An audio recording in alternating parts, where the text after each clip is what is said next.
Unbutton the first button from your shirt. Tickle him. Lick his earlobe. No. Is your schedule so busy? Is your environment so cluttered that you don't have the space for the life you actually dream of? This video is going to show you 4 ways that you can make space and eliminate clutter and provide deeper fulfillment in the areas of your life such as your career, relationships, and lifestyle. I'm not doing the show until this tea is gone. Oh. Can I get more vodka in this? To get unstuck and become unstoppable, subscribe and click the bell to be notified of new content every Thursday morning. Number 1, make space in your day. We are typically known as being busy people, right? You ask someone how they're doing and 9 out of 10 chances they're gonna tell you, I'm busy. And society enforces that. Do more, be more. Be a mom, have a business. Be a dad, have a business. Be single, work out. Be a werewolf. Try out for the basketball team. Do you have something that you want to share with us? I'm a werewolf. I've been a werewolf since I was a teenager. I won all the basketball championships using my wolf power. Yeah, be a werewolf, grow in your relationships. You're supposed to do it all the time. And so we fill every minute of our day doing something. Because if you're not, you're wasting your time. And what I want to talk about is going to be very counterintuitive. And that is make space. But don't make space for something. Literally just make space. In your refrigerator, for the bodies. Oh my God. No, I look at my schedule and I have filled it with everything possible. I have my relationships, I have my work, I have this and that. If something great truly came along, I would have to say no to that because I'm already full. And so this idea of making space for something that isn't here now, but will come in the future. Making space for what I believe God has for you before it has arrived. Number 2, make space in your environment. I have recently removed a bookshelf or something from the corner of my living room because I just thought it felt cheap. It had a crack in it from my kid. I always see that little crack and I'd be like, that's gotta go. And it's been a few weeks, I think, and it's just been a space in my living room with a lamp on the floor that's gonna go on top of something that I put there. So I've had to get comfortable with the void. And so I'm waiting until the right piece of furniture is there for that environment and the energy I want in that room. Well, what was worse about that whole thing is on top of that bookshelf, you had that like doll that would come alive. Yeah, that's the part that I didn't like about that space the most. She was really sweet to everybody else. Yeah. She'd come around, give little hugs. It's because it didn't like you. Creepy doll. Yeah, it would kind of turn I its don't head. like you. Yeah. I want Aaron to die. When you make the space, don't just go and fill it. You know, it might be a little uncomfortable and it might look a little bit incomplete. And there's one other place where I'm doing this. I'm reading a book called Calling in the One. So for relationships, it talks about how sometimes we subconsciously sort of block ourselves from finding a relationship that we want. And one place that they have you work through this is your bedroom. And so for me, I'd filled the whole closet. And my bed, half of it was filled with like clothes and books, and because I read and sometimes I am in flux with my laundry. And A lot of bugle chips. You put yeah. them on your fingers? You have bugle fingers? Yeah, Remember that? right.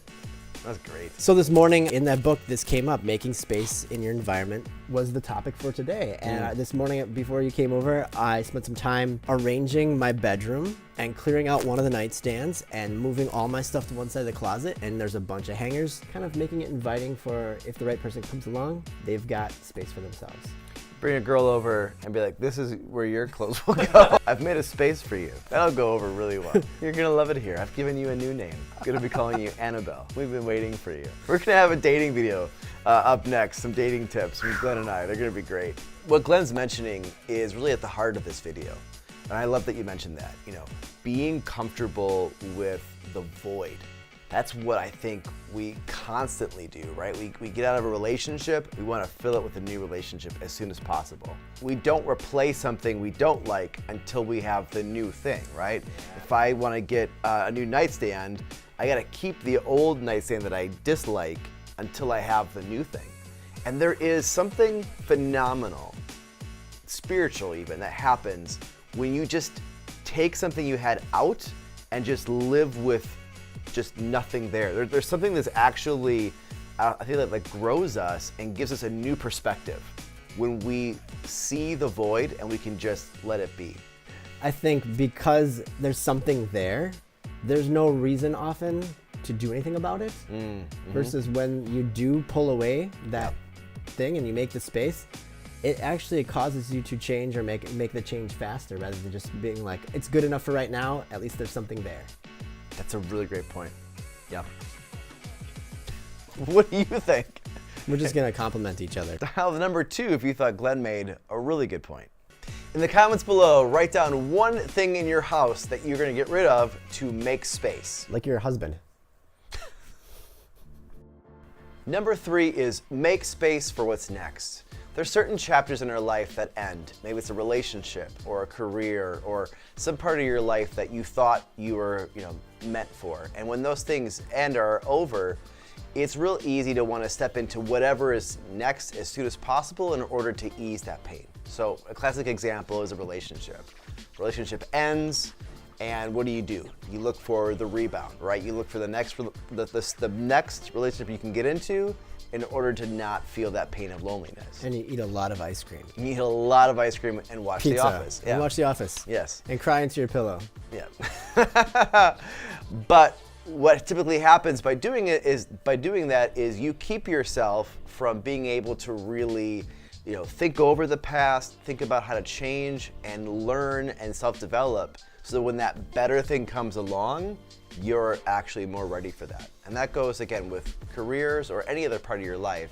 When a chapter of your life ends, take the time to be incomplete for a while so that you're ready for the better thing that's coming. What was that? That was really weird. We gotta fix that. There it is. Number 4, make space for others. The other day, I was having a conversation with somebody, and I came to that conversation with a lot of needs of my own. And I found myself monopolizing that conversation. And out of nowhere, this thought came to my mind. Unbutton the first button from your shirt. Tickle him. Lick his earlobe. No. Make space for this person. I pivoted, and right away I realized it's all about me right now. How can I make it about them? And so I started asking questions about their life, and I made space for them, not just for what they wanted to say, but I also wanted to make space for whatever their needs were. I wanted to be present so that I could hopefully be an encouragement to them.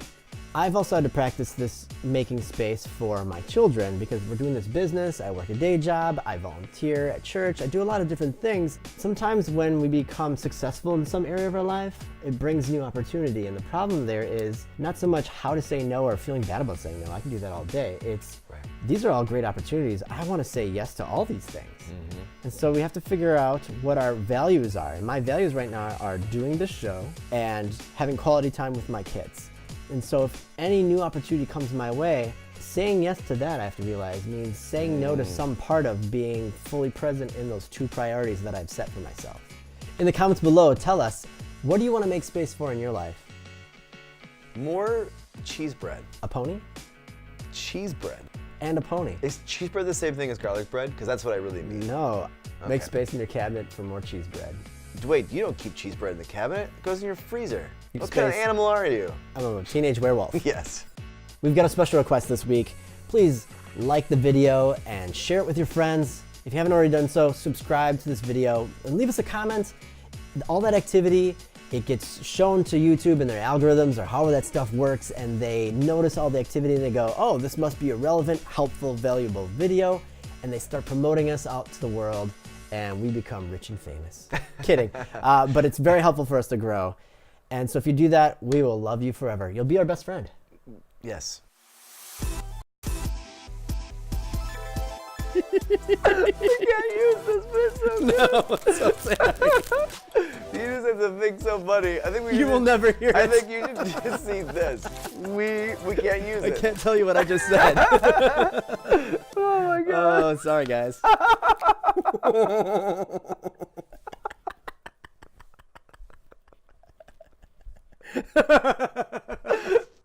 man. Oh my god.